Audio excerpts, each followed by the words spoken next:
The Shep Podcast begins now.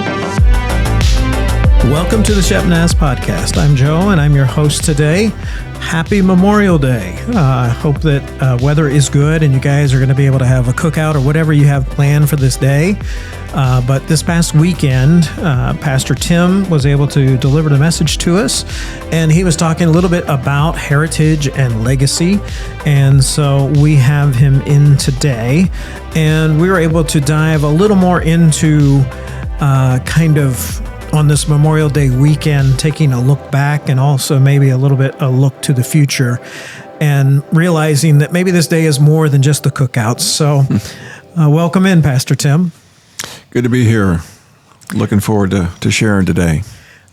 So a while ago, you had sent me kind of a concept for graphics and so forth, and you were saying your message was about legacy. Mm-hmm. And when we were looking through your notes and so forth, I found it really interesting that you took the angle that there was two sides to this. There's our heritage and our legacy, mm-hmm. and that was really compelling to me. So bring us in, tell us a little bit about kind of how you came upon, like, this is your idea of the message that the Lord wanted you to give. Yeah. Well, as you said, today is Memorial Day, and it's a day that we honor those that passed away, who gave the ultimate sacrifice in defense of our country, as opposed to Veterans Day, which honors all veterans, and Memorial Day honors those that actually gave their lives. Mm-hmm. And as I thought about Memorial Day, as we came into this, and also at Shepherd yesterday, we had a special service out in the prayer garden where we honored those who had passed away in the year before. And so it gave me a chance to stop and think about the importance of that service. And we placed 20 new paver stones that were engraved with names of loved ones placed in the memorial garden. And as I thought about their impact on our life, the importance of the legacy that they left behind, mm-hmm. but then also there was a heritage that brings each of us to where we are in our lives, and but then thinking most importantly about the legacy and what we leave behind, and what we want others to be thinking about. And so that's what kind of brought me to this message and wanting to bring it on Memorial Day weekend.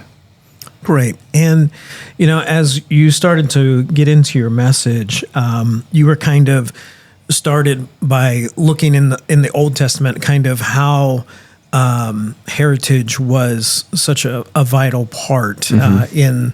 In kind of the culture of ancient Israel and even to today. Right. But bring us in a little bit about that, kind of some of the things that we see in the Old Testament and kind of how that relates to heritage. Sure.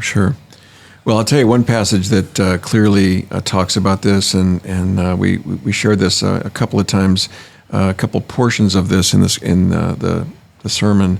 From Deuteronomy chapter 6, verses 1 through 9. These are the commands, decrees, and laws the Lord your God directed me to teach you to observe in the land that you are crossing the Jordan to possess, so that you, your children, and their children after them may fear the Lord your God as long as you live, by keeping all his decrees and commands that I give you, and so that you may enjoy long life. Hear, Israel, and be careful to obey, so that it may go well with you, and that you may increase greatly, in a land flowing with milk and honey, just as the Lord, the God of your ancestors, promised you. And then he continues in verse 4, Hear, O Israel, the Lord our God, the Lord is one. Love the Lord your God with all your heart, and with all your soul, and with all your strength. And then it says, These commandments that I give you today are to be on your hearts. And this is where, as I think about the importance of where we start to talk a little bit about legacy, but even our heritage as well. Impress them on your children. Talk about them when you sit at home and when you walk along the road, when you lie down and when you get up. Tie them as symbols on your hands and bind them on your foreheads. Write them on the door frames of your houses and on your gates. Just a very, very powerful reminder to us of the need for us to to be faithful ourselves, but knowing that we're going to pass this down generation upon generation upon generation.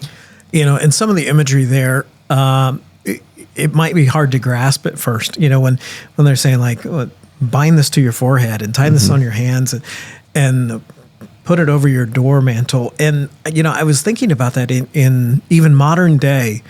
We do that. We just don't maybe think of it in those terms. I was thinking about how we wear ball caps that have messages on them, and they're bound to our forehead. Yeah. And like even on those, am I proclaiming a message of some sort? And many times I might be advertising somebody else's sports team or some other logo from someplace, and so it's not that really different. Even from what they're talking about here, it's like, what are you advertising on your forehead? And when I was thinking about, binding it on your wrist, I was thinking about, bracelets that people wear. And sometimes those bracelets have messages. And what messages are you putting on your wrist? And even so many times, I've walked up to homes, might be where I'm doing some work or visiting or whatever. And before you even enter the house, there'll be maybe some sort of welcome plaque or something to the side of the door or over the door that is giving some kind of message to whoever would come to the house. And it just really struck me in a new way as I was reading the scripture. I was like, this isn't as far removed from us as sometimes it might feel, even though this was thousands of years ago. Many of these things maybe have changed form over the years, but we still do a lot of those things. Sure. So you kind of got into some really deep questions right after this. You want to share some of these questions with us about, as we're thinking about our heritage? Yeah. Well, as we think about our heritage, I started off asking people if they really had stopped to think about what they thought their legacy would be. What would they want people to remember them by? What would stand out as different when your children and grandchildren think about your impact on their life? And just knowing that we do have an impact on their life, and what will they remember? What will they take away? What would they I didn't say this in the sermon, but what would they say if they were giving your eulogy? Yeah. That's something that I think is a question that we need to ask. Like, what would be the go-to moment where they would say, this is the epitome of who Grandpa was, or this is the epitome of who Dad was? Right. What would be the thing that they would go to? And definitely something, to kind of take stock and say, if I wanted it to be a particular thing, am I living my life in such a way that will be the thing that they remember? Right. If I'm wanting them to say, boy, he was just such a fun, grandpa, or he was such a loving dad, or, he was always there for me. What changes or what things am I doing in my life right now that would make that legacy come true? Right. We're excited about those of you interested in learning more about church membership and what that's all about. We will have a membership class Wednesday, May 29th. If you are considering coming, drop an email to podcast@shepnaz.org and let us know so we can get some information out to you. I guess this kind of maybe even started a little bit of a search on your own of kind of your heritage. Yeah. Which I found very compelling, by the way. So, so kind of re-hit that for us, if you would. Yeah, it was a lot of fun to think about this. And as I've gotten older, as a father and of 2 sons and now grandfather of 3 granddaughters, I think about this more often. And so a few years ago, one of our 2 sons, Garrett, he lives in New York City. And we don't typically do the touristy things, but we decided on this trip a few years ago that we would make a trip out to see the Statue of Liberty. And so as we went out there and out to Ellis Island, come to find out they have a computer, a group of computers that you can just pay a small amount, and you can go into their database and look at people that have emigrated over here, mainly from Europe, but from other places as well. Mm-hmm. So we did that, and we dug into this database and tried to find some information. I knew a little bit about my background, but not a lot, and so I knew my great grandfather's name was Lars Swanson, and I knew that he came from Sweden. We don't see too many Lars here in these days. Well, when you were sharing that part of your heritage, is like, oh, well, that makes sense, actually. Yeah.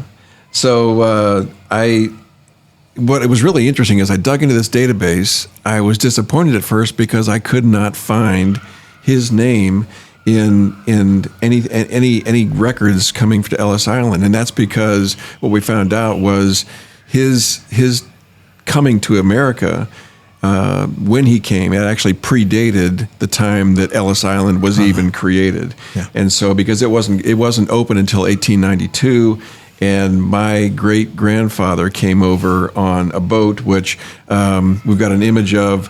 Hopefully we'll be able to show that as well. Yeah, I'll throw that if you're up watching there. YouTube. But he came over on a boat called the SS Helvetia, and it was a combination steamer and sailing ship, which was an interesting thing that I had never seen until I saw that image. But he came over in 1870, and I understand he came over in steerage. He was not first class, that's for sure. But came over in steerage with his brother, and looking for a new life in America. And so it was just kind of special to see that, and to find out later that he actually came over to a place that's called Castle Clinton, which is in what is now known as Battery Park, which is on the the very south end of Manhattan in New York City. And you can actually go to that place now. Castle Clinton is a national landmark. It's free to go in.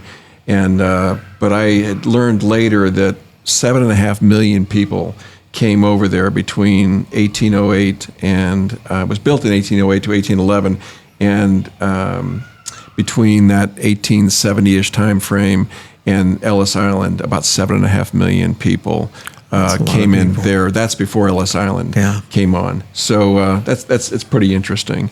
So that was the most fruitful search that the rest of my family, I was kind of coming up somewhat empty, but I did get to find, on my mom's side, in doing some research, found a handwritten document that had her family coming over, and I think it was, we actually were able to date them back to 1678, it looks like, that she had family that came over from England, and it wasn't actually until just recently that I found out, after rereading this, that one of the family members came over on a boat called the Shield, and I couldn't find, unfortunately, a picture of that. But it was just kind of interesting to see how they came over to this country. What I didn't know, and still don't know a whole lot about, is what their spiritual background was, though. I know that my great grandfather had a son who, my grandfather, who eventually became part of the Swedish Methodist Church. But I don't know when and if he came to faith in Christ. There is a legacy of faith within our family, and yet I also know that there are some family members who, to the best of my knowledge, were not believers. And so that was challenging as I looked into my heritage. Sure. And as you were doing that, you kind of went into this, you said there's a key lesson for us to learn about legacy and heritage. And you said we don't have a lot of control over our heritage, but we have control over our legacy. Yeah. Can you expound upon that a little bit? What does that mean, the difference between heritage and legacy? Well, we don't get to choose our parents. And so sometimes we have situations where families are unhealthy, where there are people that have made some choices that could be challenging, if not very, very hard. And And yet we as individuals have a choice in the way our lives will go. And so we can't control our heritage. We can't control who our mom and dad were. And I would hope and pray that those that are listening have had a good experience with their parents, but I know but there are some that are going to be listening today who had a father who was absent, a mother who was absent, or there was some kind of a challenge within the relationship. But what we do have control over is our legacy, what we do with what we've learned, and how we take that going forward to where I would strongly, obviously, recommend and suggest that it's only through a personal relationship with Jesus Christ and the strength that we find in Him that we can go forward, so that what we leave to our kids and to our grandkids is a legacy of faith, and that they would be able to look back and say that my heritage was strong because I had a dad or a grandfather, a grandmother, a mom who poured into my life and helped me understand what was most important, and that was a relationship with Jesus. Amen. Well, as we wrap it up for today, just want to wish you all a happy Memorial Day. This is probably one of the times when you are thinking about your heritage, because even though this time started as just mourning the loss of those that served, it's kind of expanded in our country that we look back at all those that we have lost in our family and our friends. And so for those of you that are grieving today, we grieve with you and pray for you for comfort. Also, we want you to know that you can still keep up with everything that's going on with the church. Email us at podcast@shepnaz.org. For Pastor Tim, I'm Joe. Have a great day. This podcast is a production of the Shepherd Church of the Nazarene, Gahanna, Ohio. Email to podcast@shepnaz.org and let us know what you think.